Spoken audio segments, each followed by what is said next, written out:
Here he goes again.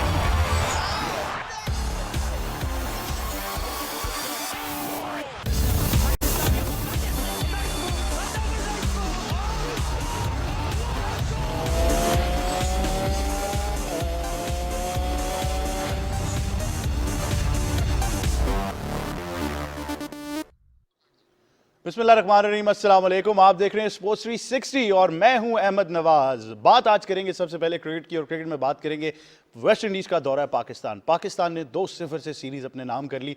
दूसरा T20 जो है वो वेस्ट इंडीज़ को 9 रन से हराया और बहुत अच्छा लगा कि पाकिस्तान थोड़ा सा मैच क्लोज तो ज़रूर ले गया, लेकिन अच्छा होता है जब भी कंपैरेटिव मैच आप देखते हैं और जो भी साइड जीतती है तो ज़्यादा एफर्ट लगती है। पाकिस्तान ने टॉस जीतकर पहले बारी का फैसला किया और बारी में फिर थोड़े प्रॉस्पेक्ट्स अच्छे नहीं लगे क्योंकि बाबर आजम जो थे वो 7 रन पर रन आउट होकर पवेलियन वापस चले गए। मोहम्मद रिजवान और हैदर अली ने एक बार फिर थोड़ी सी पार्टनरशिप लगाने की कोशिश की और एंड में हमने देखा कि शादाब खान ने जिस तरह की एक तेज़ इनिंग्स खेली उससे पाकिस्तान जो है वो अच्छे एक प्लेटफॉर्म पर पहुंच सका और अच्छे टोटल पर चला गया।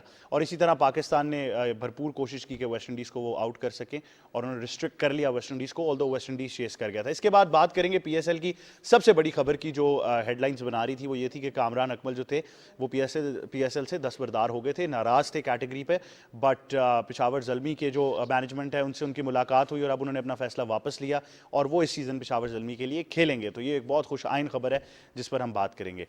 इसके बाद हम आपसे और बात करेंगे क्रिकेट की भी। क्रिकेट में जब बात करेंगे तो वुमेन्स वर्ल्ड कप जो है 2022 वो खेला जाएगा, मार्च से वो स्टार्ट होगा। न्यूजीलैंड में 8 टीमें इसमें हिस्सा ले रही हैं और पाकिस्तान जो है वो अपना पहला मैच जो है वो रिवायती हरीफ भारत के खिलाफ खेलेगा। और इसके बाद आपसे फुटबॉल की बात करेंगे। जब फुटबॉल की बात करेंगे तो फुटबॉल में आपको बताएंगे कि इंग्लिश प्रीमियर लीग में क्या हो रहा था। मैनचेस्टर सिटी ने लीड्स यूनाइटेड को वन साइडेड मैच में शिकस्त दी और टेबल पर जो है वो अपनी पोजीशन और मजबूत की। इस सब पर हमने आज बात करनी है एक छोटे से वक्फे के बाद। देखते रहिए sports 360। Here he goes again.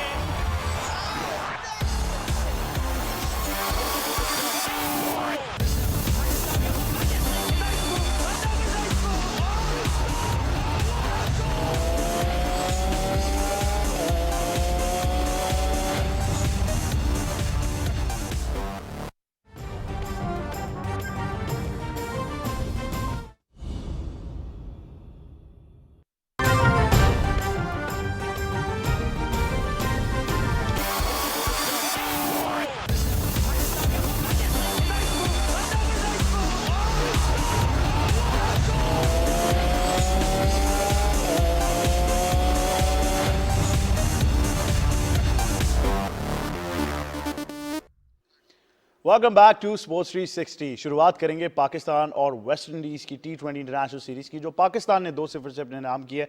इस पर मजीद डिस्कशन करेंगे। हमें ज्वाइन करें हमारे स्पोर्ट्स एनालिस्ट हसन चीमा। हसन, अस्सलाम वालेकुम, कैसे हैं आप? हसन, आपको मेरी आवाज़ आ रही है? जी वालेकुम सलाम। ऑल गुड यार। और गुड। हसन, कैसा देखा आपने सीरीज? तो पाकिस्तान ने जीत ली है। दूसरे T20 की अगर पर्टिकुलरली बात करें थोड़ा सा क्लोज चला गया, बट अच्छा लगा कि वेस्ट इंडीज भी जो है वो उनका नेचुरल फ्लेवर जरा गेम में वापस लेकर आए हैं।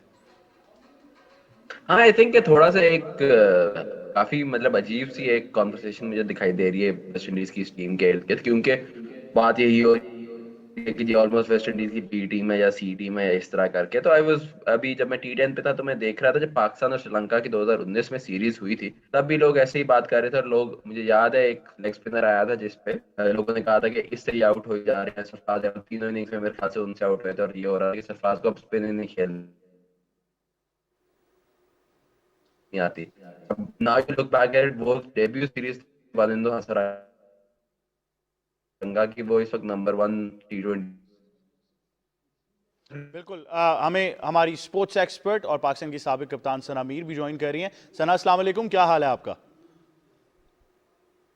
टेलीविजन पर ये सना, आपको मेरी आवाज़ आ रही है?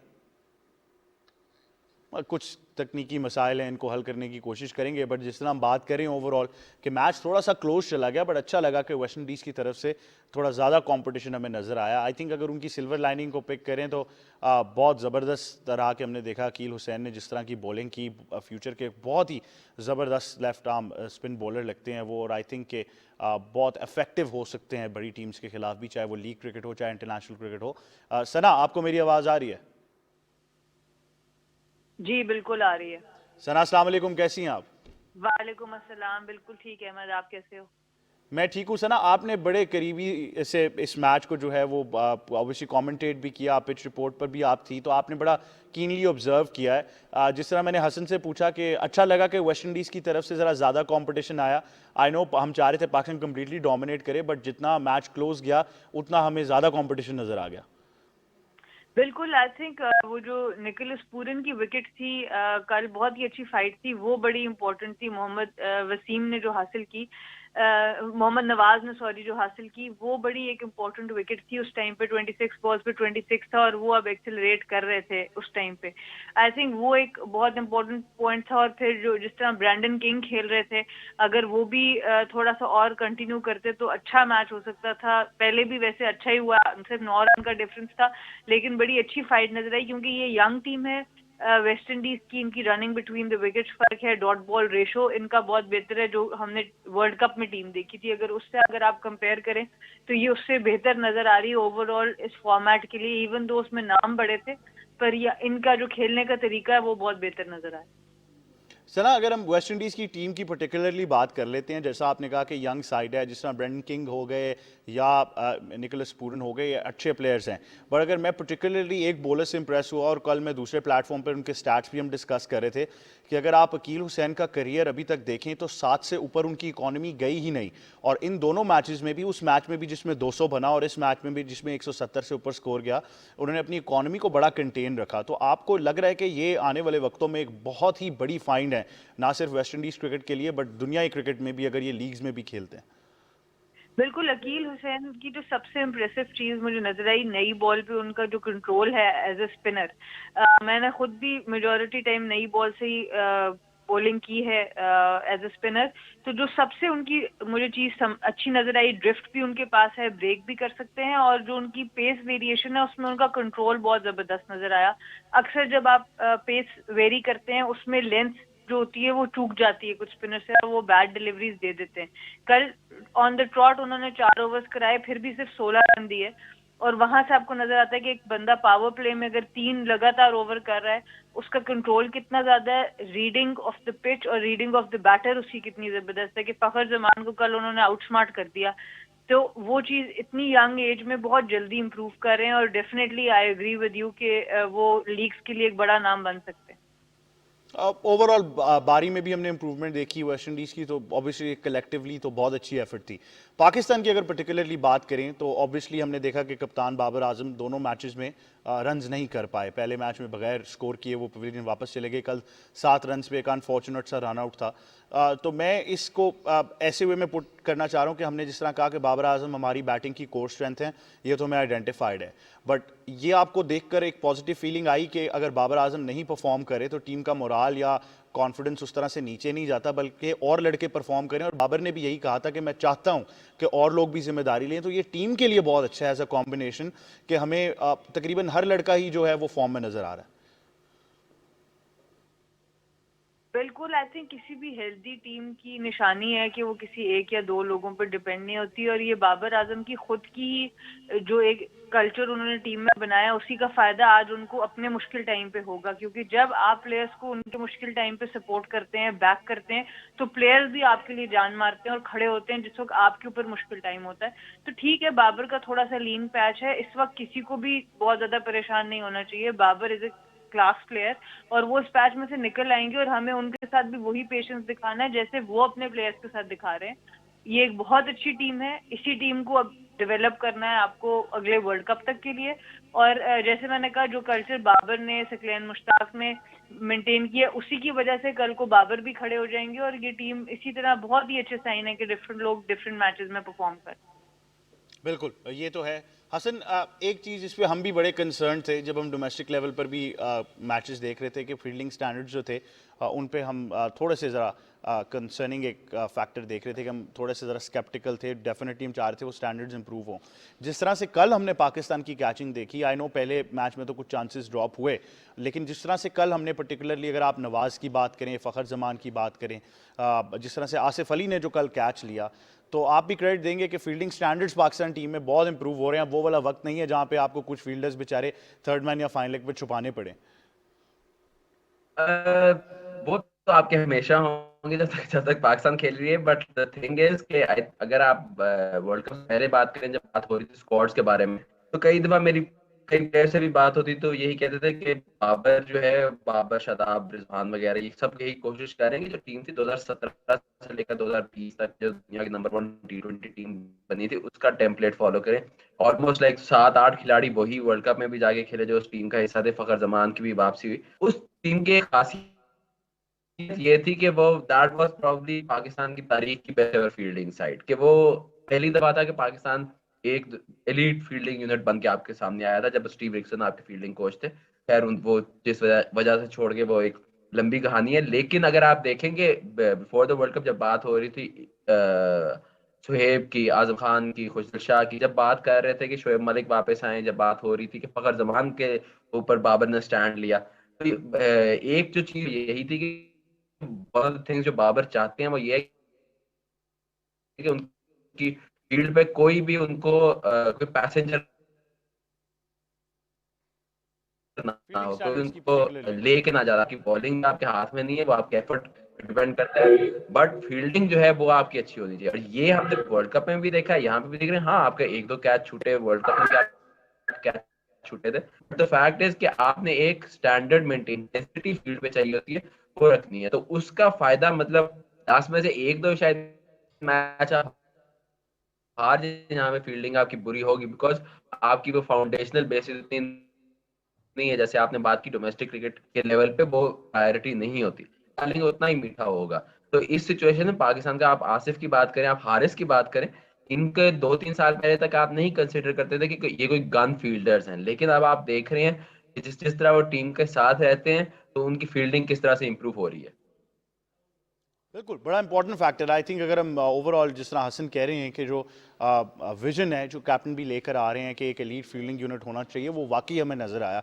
सना, पर्टिकुलरली अगर इस पूरी टीम की अगर बात कर लें, प्लेइंग 11 की भी, और अगर स्क्वाड्स में भी हम थोड़ी सी ट्वीक्स अगर देखते हैं, वर्ल्ड कप तक अगर हमारे पास टाइम है, ऑस्ट्रेलिया तक, तो आपको लगता है कि talent wise this is probably a great team now. 19 matches calendar year में ये T20 के जीत चुकी है पाकिस्तान टीम। जिस तरह से वर्ल्ड कप में परफॉर्म किया, फिर बांग्लादेश को 3-0 हराया, अब 2-0 वेस्ट इंडीज से जीत चुके हैं। तो जिस तरफ ट्रैजेक्टरी चल रही है, जिस तरह मोहम्मद नवाज ने अपनी बैटिंग को इम्प्रूव किया, शादाब एक बार फिर बॉलिंग में फॉर्म में नजर आने लगे, वसीम जूनियर एक बहुत अच्छी फाइंड है, Shaheen Shah Afridi was always there, Haider Ali clicking at the right time. So this could be the right team given the circumstance कि इनको अगर उस वर्ल्ड कप को जहन में रखकर तैयारी कराई जाए तो ये बहुत अच्छी हमारे लिए एक साइड हो सकती है वर्ल्ड कप के लिए। देखिए जी, जो 19 मैच इन्होंने जीते हैं उसमें से काफी इस जगह पे हमने अपने होम कंडीशंस में भी खेले, और हमें अब देखना होगा। जो सिर्फ एक चीज मुझे ऑस्ट्रेलिया के वर्ल्ड कप से पहले नजर आ रही है कि जैसे आसिफ अली भी हो गए, जिनका एक इम्पोर्टेंट रोल था इस वर्ल्ड कप में भी, शॉर्ट बॉल के ऊपर कुछ प्लेयर्स उतने अभी अच्छे नहीं है, तो उसकी तैयारी आपको बहुत ज्यादा करनी पड़ेगी, क्योंकि कोर ग्रुप आपका बड़ा स्ट्रांग हो चुका है। जो जिस तरह की परफॉर्मेंस कल शादाब ने दी, कल हम जब बैठ के प्लेयर ऑफ द मैच भी डिस्कस करते, इवन दो उन्होंने विकेट नहीं ली, पर उनकी इकोनॉमी 5.5 की थी, जब बाकी सब बॉलर्स को 8 और 9 रन के हिसाब से पड़े थे, और 10-12 बॉलों पे 28 रन आके उन्होंने किया। तो इस तरह की जो मैच विनिंग परफॉर्मेंस है, टीम को अब समझ आ गई है कि आपके 28 रन जब आप 12 बॉल पे बनाएंगे तभी फायदा है। अगर आप यही 28 रन 20 बॉलों पे बनाएंगे, वो मैच विनिंग रन नहीं होंगे। तो वो जो एक क्लैरिटी है वो प्लेयर्स में बड़ी जबरदस्त आ गई है, वो मॉडर्न क्रिकेट को समझ गए हैं, जो कि हमें टाइम लगा कुछ अर्सा पहले प्लेयर्स को भी ये समझाने में कि क्यों आपके 28 रन 20 बॉल्स पे इतने अच्छे नहीं है, जबकि ऊपर वाले कोई 28 बॉल्स पे 28 रन बनाएगा 20 बॉलों पे, तो वो ठीक है, पर क्यों 7वें 8वें नंबर के लिए अच्छा है। तो थोड़ा सा टाइम लगा इस चीज को समझने में, प्लेयर्स को वो रोल एक्सेप्ट करने में, और फिर उस रोल के ऊपर अपने पे काम करने में। तो ये भी एक बहुत बड़ा फैक्टर है कि प्लेयर्स को अब इन चीजों की अवेयरनेस हो गई है, thanks to guys like Hasan, Cheema और बाकी भी लोग जो इनके साथ काम करते हैं फ्रेंचाइज क्रिकेट में भी, पाकिस्तान क्रिकेट में भी, कि इनको अब इस चीज को बहुत अच्छी तरह से रोल समझ आ गई है। अब आपको सिर्फ आइडेंटिफाई ये करना है कि कैसे आप ऐसी कंडीशंस में जहाँ पे बाउंस ज्यादा होगा, पेस ज्यादा होगा, वहां पे क्या आप इसी तरह से जा सकते हैं कि ऊपर के 10 ओवर में 60-70 रन बन जाए और हम बाद में एक्सेलरेट करें, या फिर आपको ऊपर से कुछ चेंज करना पड़ेगा ताकि आप शुरू से ही डोमिनेट करें। बिल्कुल मेरा ख्याल है हसन जो हैं उनसे मैं ये इसी तरफ आने लगा था कि जो जिस तरह से हम देख रहे हैं कि फ्रैंचाइज क्रिकेट में भी जो रोल होता है वो फिर इंटरनेशनल में भी हमें ट्रांसेंड होता हुआ नजर आता है। हसन, दो बातें मैं आपसे पीएसएल रिलेटेड पूछना चाहूँगा। एक तो जो सेकंड सवाल आपसे मैं पहले बता देता हूँ आपको, वो कामरान अकमल की वापसी है कि फाइनली मैनेजमेंट उनको मनाने में कामयाब रही और अब वो पीएसएल का सीजन खेलेंगे। तो एक ज़रा बैड टेस्ट था जो सॉल्व हो गया, उस पर भी कॉमेंट कीजिएगा। बट उससे पहले हमें ये बता दें, क्योंकि शादाब आपके जो ही कप्तान हुए उन्होंने अपने आप को प्रमोट किया ऑफ दी ऑर्डर, उनकी अगर बैटिंग एबिलिटी की बात करें तो मेरे ख्याल से जो हमें सबसे ज़्यादा इंप्रूवमेंट बैटिंग में नजर आई किसी की तरफ से, शादाब को वाकई इसका क्रेडिट देना चाहिए। तो आपको लगता है ये decision that he decided to come up the order has really helped him, the team, और पाकिस्तान के लिए भी आगे जाते हुए हम देख सक रहे हैं कि ये ऑप्शन एक बन सकती है कि शादाब जो है has all the ability to bat well as well? देखिए, जहां तक कामी भाई की बात है, वो तो आए मतलब जब हुआ भी था मेरे से उस वक्त भी जिन लोगों से बात हुई थी, तो मैंने यही कहा था कि I still think Kamran Akmal PSL खेलेंगे। वो एक पीएसएल के प्रूवन परफॉर्मर हैं। और अकरम भाई, मोहम्मद अकरम, उनके अब डायरेक्टर ऑफ क्रिकेट, पहले हेड कोच होते थे। उनकी खास बात ही है कि वो जिस तरह से उनका रिलेशनशिप है सब प्लेयर्स के साथ। तो जब कामरान ने उस रात बात की थी, आपको जब मतलब अगर आप सेकंड हाईएस्ट स्कोरर है एक लीग की और आपको गोल्ड कैटेगरी मिलती है और वहां पे भी पिक होकर आप सिल्वर में इवेंचुअली पिक होते हैं, तो फिर you feel a little insulted. वो समझ में आ रही थी। लेकिन Hasan, sorry to interrupt you, लेकिन बट मैं एट द चाहूंगा एंड ऑफ आप द ये डे, क्लियर कर दें एक बार फिर, जैसे आपने पहले भी कहा था कि कैटेगरीज का जो डिसीजन है वो फ्रैंचाइजीज का नहीं होता। लोग अभी भी यही समझ रहे हैं कि शायद ये फ्रैंचाइजीज का ही डिसीजन है कैटेगरीज का। नहीं, अंटिल लास्ट ईयर ये होता था कि बाकी पांच जो आपकी फ्रैंचाइज, अगर हम इस्लामाबाद यूनाइटेड, बाकी पांच फ्रैंचाइज बैठ के हमारे प्लेयर्स का की कैटेगरी डिसाइड करती हैं। क्योंकि अगर आप किसी की गलत कैटेगरी में दे दिया तो हम रेलीगेशन रिक्वेस्ट डालेंगे, आप इसके लिए बिड कर दो। तो अब अगर आप उसको एक्चुअली प्लैटिनम नहीं समझते तो आप उसका मतलब चेक्स एंड बैलेंसेस उसके होते थे। इस साल जो आपकी कैटेगरीज है वो पीसीबी ने और चेयरमैन और सेलेक्टर्स ने डिसाइड किए हैं, तो उसमें फ्रैंचाइजीज का कोई रोल नहीं था। तो जल्मी का अगर कामरान अकमल के गोल्ड कैटेगरी हुई, तो इसमें ना तो पेशावर जल्मी का कोई हाथ था, ना किसी और फ्रैंचाइज का कोई हाथ था। दैट वाज पीसीबी का डिसीजन, जो कि मतलब whatever the reasons behind that, I am sure कि उनकी कोई लॉजिक होगी उसके पीछे। खैर, जब वो सिल्वर में आई तो आई स्टिल थॉट बेट भी नहीं की, बिकॉज ऐसा आपको पता था कि जल्मी जो है अपना आरटीएम बचा रही है कामरान के लिए, और इवेंचुअली उन्होंने वो उस पर तो यूज नहीं किया था, बट सबको ये पता था सेम रीजन ने। बिल्कुल सेम रीजन जिसकी हम बात करें कि ऑब्वियसली फ्रैंचाइजीज सीनियर की। किसी ने नहीं उठाया हाँ। क्योंकि अच्छा, तो दूसरी बात जो है, जहां तक शादाब की बात है, शादाब का तो देखें, जब पीएसएल 2 ड्राफ्ट में वो सिलेक्ट हुआ है, उससे अराउंड दैट टाइम उस फर्स्ट क्लास डेब्यू पे जिम्बाब्वे के खिलाफ, जिम्बाब्वे की मेन टीम के खिलाफ। बिल्कुल एक छोटे से वक्फे की तरफ जाएंगे, बट आप देखते रहिए स्पोर्ट्स 360। Here he goes